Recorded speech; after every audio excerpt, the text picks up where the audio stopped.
Good morning, everyone. We always think that a successful organization or institution, the basic of which is the family, and you would always say that family or that organization succeeds because of the kind of leadership that they have.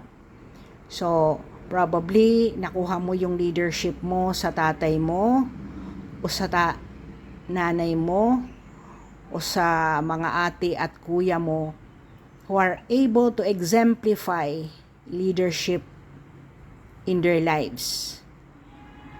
No one will follow a person kung hindi mo nakikita na siya ay magbibigay ng kabutihan para sa iyo at sa iba.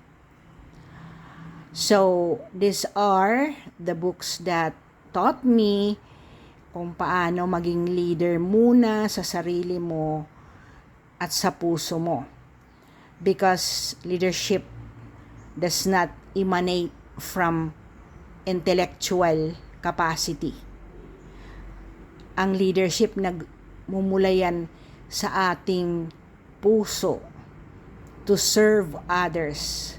Leading is at the same time serving and transforming others to follow us, to sit down and walk beside us, so that as a team, we will all succeed. Sana may natutunan na naman tayo kung paano mag-succeed sa buhay at maging mayaman hindi lang sa pera kundi sa ating utak, sa ating puso. Salamat sa pakikinig. I hope you will engage and feel free to comment on my video and I can answer things na aking natutunan sa aking 40 years working in the corporate and in the government.